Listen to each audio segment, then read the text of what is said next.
آج کی اس محفل کے لیے چنا ہے وہ دنیا والوں. دنیا کمانے کے لیے انسان بہت کوششیں کرتا ہے. دنیا کے مقام و جام مرتبہ حاصل کرنے کے لیے انسان دنیا میں کیا کیا کرتا ہے. لیکن میں یہ سمجھوں گا سب سے بلند نصیب اسی کا ہے, سب سے پیارا مقدر اسی کا ہے کہ جو میرے مصطفیٰ کی محفل میں آ جاتا ہے اور آنے کے بعد میں غلامی کا پٹا پہن کر گھر کو چلا جاتا ہے. اس لیے فرماتے شاعر کہتے ہیں کہ محبوب کی محفل کو محبوب سجاتے ہیں, محبوب کی محفل کو محبوب سجاتے ہیں. ارے آتے ہیں وہی جن کو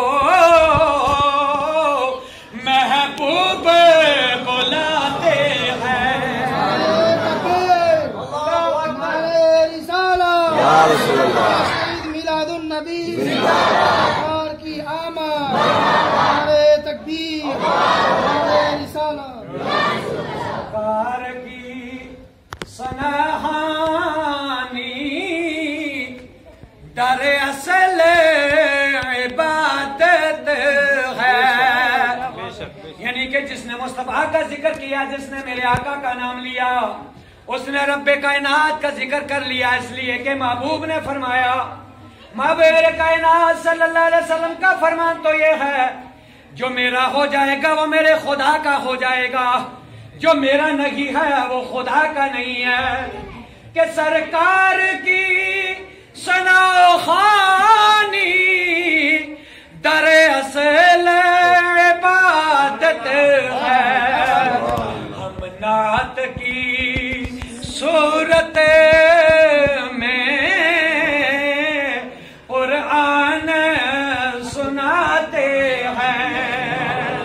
اگر کوئی کہ تم مصطفیٰ کی نعت کیوں نہیں پڑھتے ہو, تو اگر کوئی ترنم میں پڑھنا جانے یا نہ جانے, اگر کوئی کہے ذرا نعت پڑھ کے سنا دو, اگر اردو میں آتی ہو یا نہ آتی ہو, فارسی میں پڑھ سکے یا نہ پڑھ سکے, لیکن یہ دعوے سے کہہ لینا ہاں میں صبح بھی مصطفیٰ کی نعت پڑھتا ہوں, میں شام کو بھی مصطفیٰ کی نعت پڑھتا ہوں, میں دن کو بھی مصطفیٰ کی نعت پڑھتا ہوں. اگر کوئی کہے کہ کس انداز میں پڑھتا ہے, اس سے یہ کہہ دینا لوگو ارے تم نعت کیوں گنگنانا کی, یہ کہہ رہے ہو میں تو اس عالم میں اس حالت میں نعت پڑھتا ہوں جب میں فجر کی نماز کے لیے مصلے پہ کھڑا ہوتا ہوں, میں 2 رکعت نماز سنت ادا کرتا ہوں, میں جب الحمد شریف کی الف سے لے کر والناس کی سین تک جب میں پورے قرآن سے کوئی بھی آیت یا سورت پڑھ لیتا ہوں گویا کہ میں ذکر خدا بھی کرتا ہوں اور نعت مصطفیٰ بھی پڑھ لیتا ہوں. سبحان اللہ. میں نعت مصطفیٰ بھی پڑھ لیتا ہوں. اس لیے میری ملت کے نوجوانوں, رب کائنات نے فرمایا قل ان کنتم تحبون اللہ, او میرے سونے حبیب آپ ان لوگوں سے فرما دیجئے اے لوگوں اگر تم اللہ سے محبت کرنا چاہتے ہو, اللہ کی بارگاہ میں قرب ڈھونڈنا چاہتے ہو, اللہ کی بارگاہ میں مقام چاہتے ہو, اللہ کی بارگاہ میں شفاعت کا پروانہ چاہتے ہو, اللہ کی بارگاہ میں اگر تم جنت کا مقام چاہتے ہو, فاتبعونی, پس تم میری اتباع کر لو.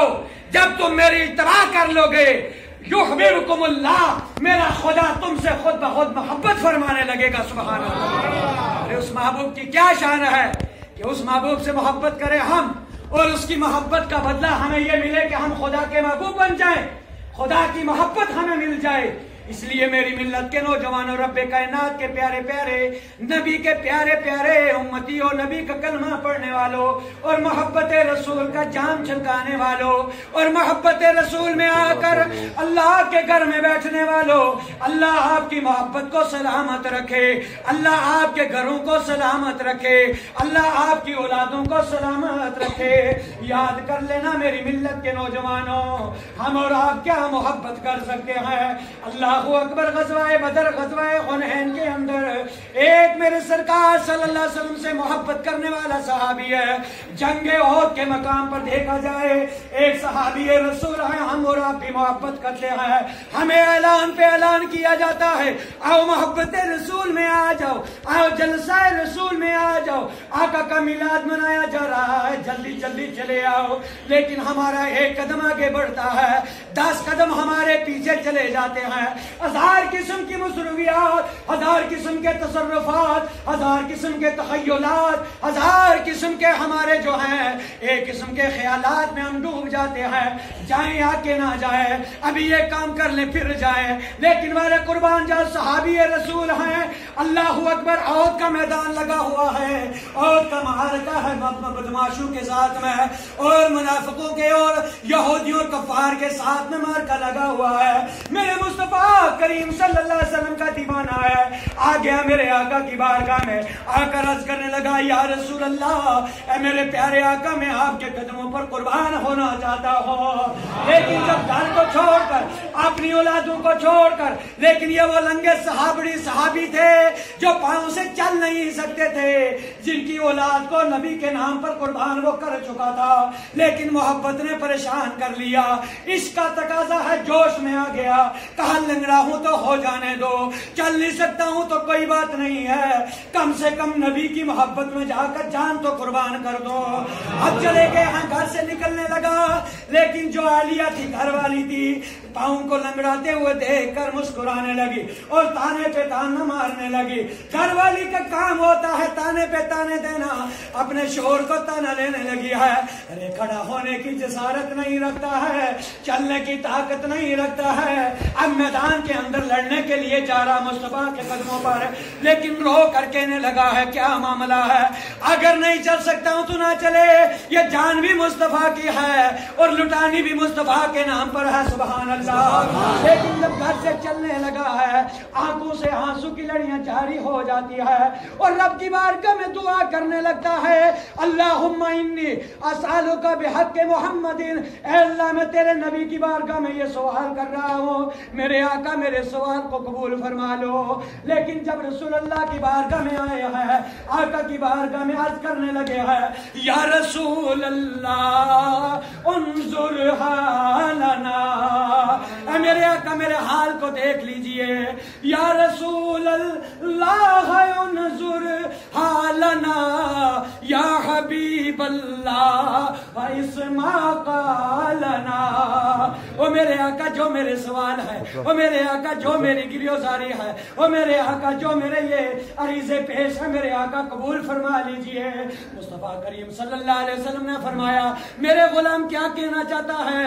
کہا یا رسول اللہ میں جنگ میں جانا چاہتا ہوں, میں احد کی لڑائی میں حصہ لینا چاہتا ہوں. میرے آقا نے فرمایا, او میرے غلام تو کیسے چلے گا, چل بھی نہیں سکتا ہے. آقا نے جب اجازت نہیں دی ہے, رو کر کہنے لگا, اے مصطفیٰ کریم صلی اللہ علیہ وسلم, میرے پیارے آقا, اے میرے مدینہ کے تاجدار آقا, آپ کی جنت اتنی مہنگی ہو گئی ہے کہ میں آپ کی جنت کی مٹی کو ننگے قدموں سے نہیں روند سکتا ہوں. اللہ اکبر. جتنا یہ کہنا تھا, میرے مصطفیٰ جان رحمت صلی اللہ علیہ وسلم نے, آپ نے اس غلام کو فرمایا, ارے جا, چلا جا, تجھے اجازت مل گئی ہے, جا تجھے جنگ میں جانے کی اجازت ہے, جا جا کے لڑائی لڑ لے. اللہ اکبر. وہ صحابی رسول ہے, پاؤں سے چل نہیں سکتے ہیں, جب ہاتھ میں تلوار کو تھاما ہے, جب نیزے کی ڈھال بنائی ہے, لے کر میدان میں چلا گیا ہے. اللہ اکبر. جب کفار کے ساتھ لڑتے لڑتے اب شہید ہو جاتے ہیں. اللہ اکبر. جب تمام صحابہ کو کلوز کیا گیا, اب شمار ہونے لگا ہے کتنے صحابی قربان ہوئے ہیں, کتنوں نے جوم شہادت پی لیا ہے. سب کو اٹھا کر میرے مصطفیٰ کی بارگاہ میں لایا گیا, لیکن حضرت عثمان کہیں نظر نہیں آتے ہیں, کہیں نظر نہیں آتے ہیں. اللہ اکبر. جب نظر نہیں آئے صحابہ نے کیا یا رسول اللہ صلی اللہ علیہ وسلم اے میرے آقا ایک مقام پر ایک صحابی کا جسم مقدس پڑا ہے، لیکن آقا جب ان کو اٹھا کر اونٹ کے اوپر لوڈ کر کے آقا جب اونٹ کی طرف لے جایا جاتا ہے وہ اونٹ چلنے لگتا ہے، اور جب مدینے کی طرف لایا جاتا ہے وہ اونٹ زمین سے چپک جاتا ہے۔ آقا نے فرمایا وہی میرا غلام ہوگا۔ میرے آقا نے فوراً اس کے گھر میں خبر بھیجی، اس صحابی کے گھر میں گھر والی کو بلایا گیا اور معلوم کیا گیا اے خدا کی بندی، اے رسول اللہ کی امتی، تو یہ بتا دے جب یہ تمہارا شوہر گھر سے نکل کر میدان میں آیا تھا، ادھر آ رہا تھا تو کیا مانگ کے آیا تھا؟ سبحان اللہ، کیا دعا کر رہا تھا؟ عرض کرنے لگی ہے یا رسول اللہ جب یہ گھر سے نکل رہے تھے آقا بار بار رو رہے تھے، اور رونے کے بعد میں میرے سرکار یہی دعا کر رہے تھے اللہم انی لا تردونی الى اہل خیبہ، اللہم انی لا تردونی الى اہل خیبہ، اے میرے مولا میں جا تو رہا ہو لیکن میرے پروردگار عالم مجھے زندہ گھر کی طرف مت واپس لٹانا۔ اس لیے میری ملت کے نوجوانوں یہ محبت کے تقاضے ہے۔ میرے آقا صلی اللہ علیہ وسلم نے فرمایا جہاں عثمان کا لاشا پڑا ہے اور وہیں قبر کھود کر کے میرے عثمان کو وہیں دفن کر دیا جائے۔ سبحان اللہ، یہ محبت کا تقاضا ہے۔ وہ جانوں کی بازیاں لگا دیتے ہیں لیکن ہم گھنٹہ دو گھنٹہ آ نہیں سکتے ہیں۔ میرے مصطفیٰ کریم صلی اللہ علیہ وسلم کے دیوانوں، محبت رسول جان ایمان ہے، ایمان کی جان ہے۔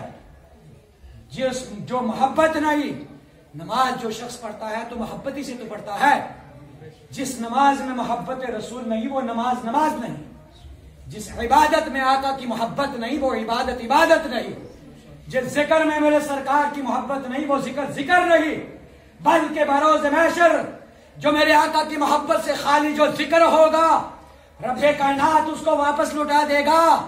وہی عبادت، وہی ذکر، وہی قیام، وہی سجدہ، وہی رکوع رب کی بارگاہ میں قابل قبول ہوگا، وہی نماز قبول ہوگی۔